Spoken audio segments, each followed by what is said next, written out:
Bon bah aujourd'hui j'avais envie de vous faire une petite vidéo sur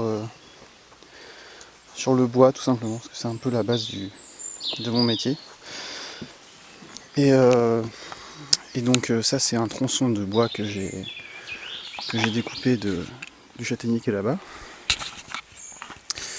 Et donc ça c'est du bois qui est déjà un peu sec parce qu'il était mort sur pied. Et donc je vais vous montrer, vous apprendre déjà 2-3 trucs pour ceux qui ne le savent pas. Sur la rétractation du bois et les parties qui le composent. Et puis après vous montrer comment on peut simplement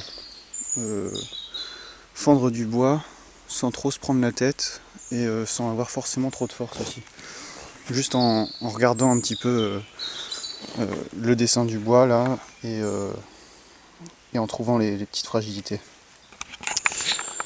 Donc déjà il faut savoir qu'un tronc d'arbre c'est quand il est vert c'est à peu près entre 300 et 600 litres d'eau pour 1 mètre cube de bois.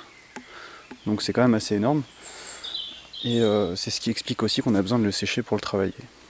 Donc là, ce bois-là, comme je disais, il était déjà mort sur pied, donc il a eu le temps de perdre un peu d'eau.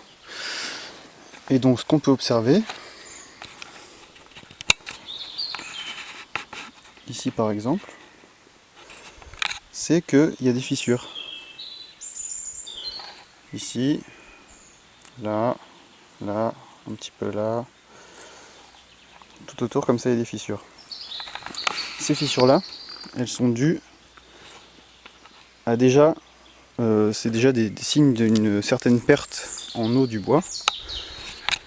Parce qu'il faut savoir que il y a des calculs qui ont été faits et qui déterminent que pour du chêne, du hêtre, du pin et du sapin, c'est à peu près les mêmes coefficients, on va dire que la rétractation, dans le sens tangentiel, on va être à 0,3% pour 1% d'humidité de variation, et ici, dans le sens radial, donc dans le sens du rayon, on va être à peu près 0,13-0,14%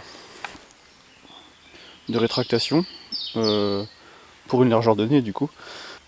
Donc dans le sens tangentiel, si on a un morceau qui fait 10 cm de large, donc si on prend par exemple de la DOS ou de la fausse DOS, il va y avoir une rétractation sur 10 cm de 0,3 mm pour une perte de 1% d'humidité. Et dans ce sens ici, si on a un morceau de 10 cm qui va être sur du quartier par exemple, donc si je peux diviser le truc en gros, là on a l'écorce, ici on va avoir la DOS, à peu près ici la fausse DOS, donc ça se détermine avec les cernes du bois qui vont être sur la coupe, là quand même vachement allongées, là allongées et qui vont avoir tendance à replonger à peu près à 45 degrés ici, sur la fin, sur les deux bouts. Après on va être ici dans du faux quartier, à peu près. On pourrait même descendre jusque là. Donc là on est dans du faux quartier, ou même ici, enfin proche du centre, on est déjà sur une pente à 30%. Et ici, on est quasiment à la verticale, au niveau des cernes. Et après, là le cœur il est vachement décentré, donc ça fait beaucoup de quartier ici. Sur toute cette partie-là, on peut voir que les cernes du bois, elles sont quasiment toutes à la verticale. Donc ça c'est du quartier. Donc quand on travaille le bois, il faut choisir ces pièces en fonction de ces différentes parties-là. Les choses importantes à savoir, c'est que ces parties-là, qui vont être sur de la DOS ou de la fausse DOS, vont, comme je le disais tout à l'heure, travailler beaucoup plus en variation d'humidité. Donc vont plus varier sur la compression en fonction de la perte d'eau. Donc ça c'est pour les explications des parties du bois. Et maintenant, ce qu'il faut savoir, c'est que ici on a l'écorce, ensuite on a l'aubier, donc c'est la partie qui est vivante de l'arbre, qui inclut le libère, le cambium. Donc dans une des deux parties, il y a la sève élaborée qui descend. Et après, ici, ces canaux-là, ces fissures qu'on peut voir, en fait, c'est des fragilités du bois et qui sont appelées les rayons médulaires. Donc si on zoome un petit peu, ici on peut en voir quelques-uns.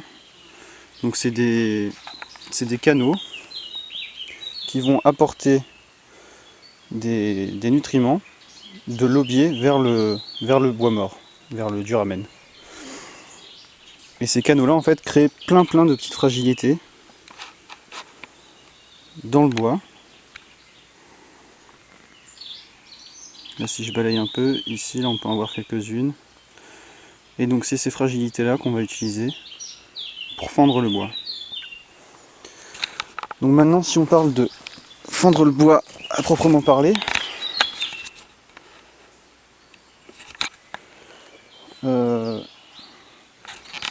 j'ai envie de vous dire, il faut commencer par analyser un peu le morceau, savoir s'il y a des nœuds ou pas. Par exemple ici il y a un nœud. Donc vous faites le tour. Bah, c'est le seul nœud qu'il y a. Non, là il y en a un autre. Ici.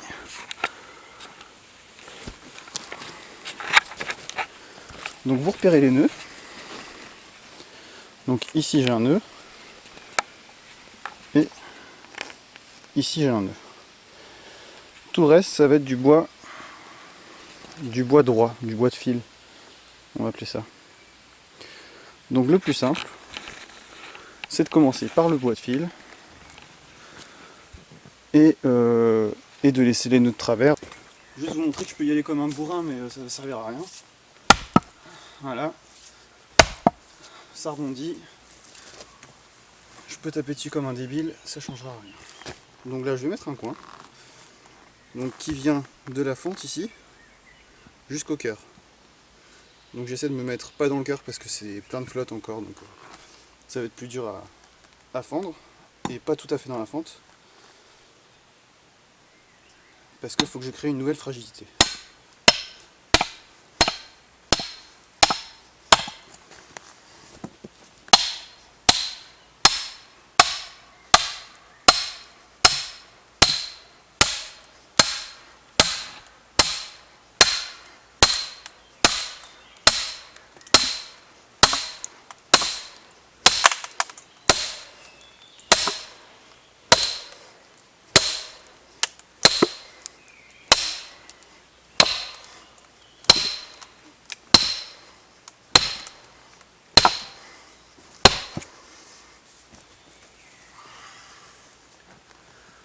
Donc là je suis parti derrière le nœud.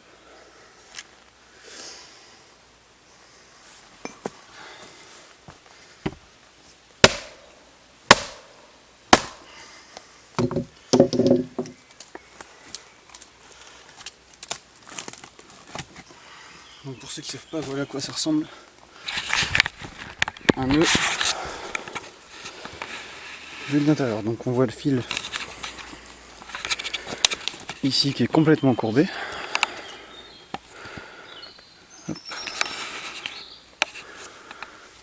Donc là je suis bien dans le sens du fil.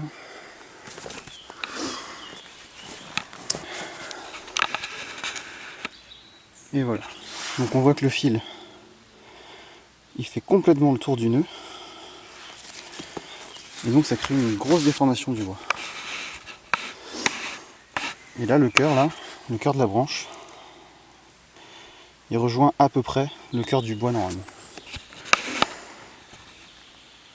Donc ces parties-là, elles sont très compliquées à fendre.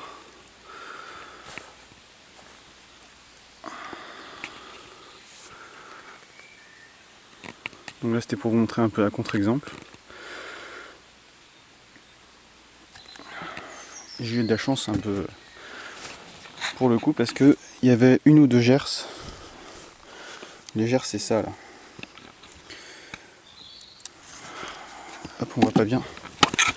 C'est une altération du bois qui peut être créée par un coup de froid, un coup de vent. Et qui va faire que le bois va va se dissocier des autres cernes en fait. Là on peut voir là, le fait que j'ai tapé, ça a créé une fissure ici. Et ça c'est une autre gerce en fait. Ici il y en a une autre. Là. Donc maintenant je vais vous montrer ce que ça donne quand c'est du bois de fil.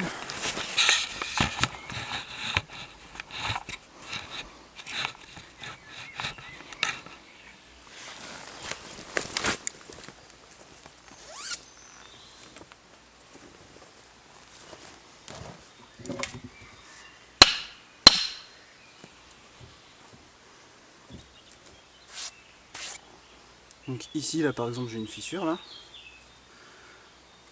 Et ben je vais me mettre entre la fissure et le cœur. Et ici j'ai un rayon médulaire qui part là. Donc je vais faire en sorte de relier cette fissure là avec le rayon médulaire.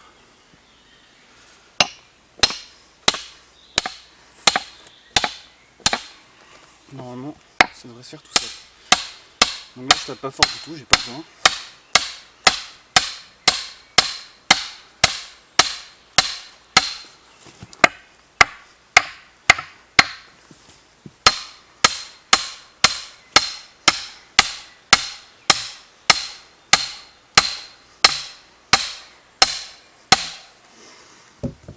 Donc voilà, je vous montre un peu plus près ce que ça donne tout de suite. Donc là, la fissure qui était initiale qui allait jusque là. Ici, il y avait un petit rayon médulaire qui avait été rejoint, qui avait été rejoint auparavant parce que le bois avait séché déjà un petit peu. Ici, on a le cœur. Donc le but, c'est que le coin fasse la liaison entre les deux parties fragiles, en gros. Donc bah, je vais continuer.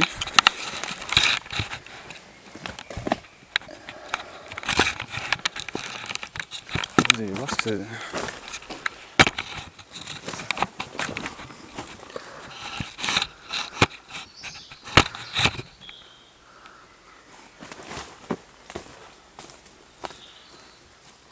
Toujours pas besoin de taper fort.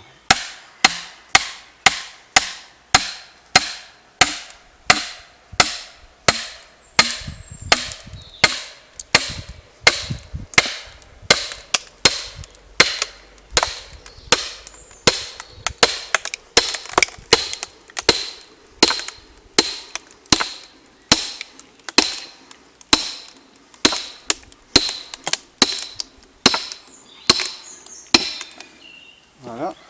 Et maintenant qu'on est là, je mets le merlin ici.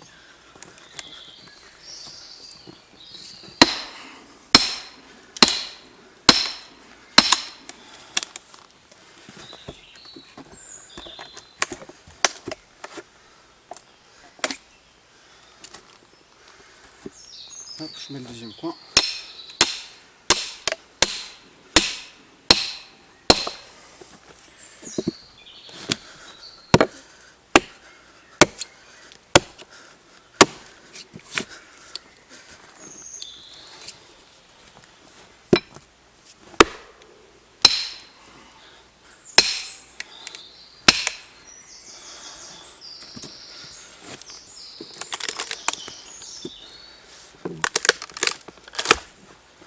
Donc là on sert du manche du merlin pour faire le bruit. Pour toujours ne pas se fatiguer.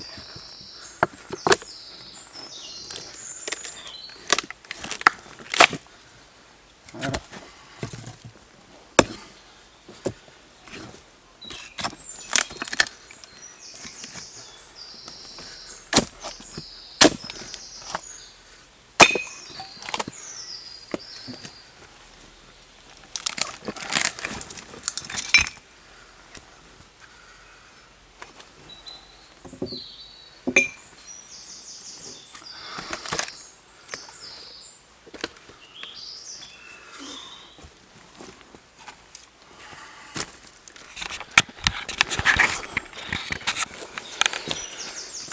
Donc là on peut voir le nœud de l'intérieur.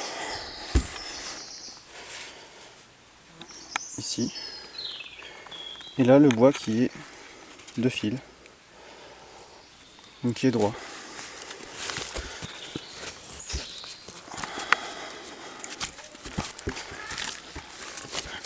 Sur du bois de fil, maintenant il n'y a plus qu'à taper. Toujours avec le coin, et ça va y aller tout seul. Ben voilà, amusez-vous bien.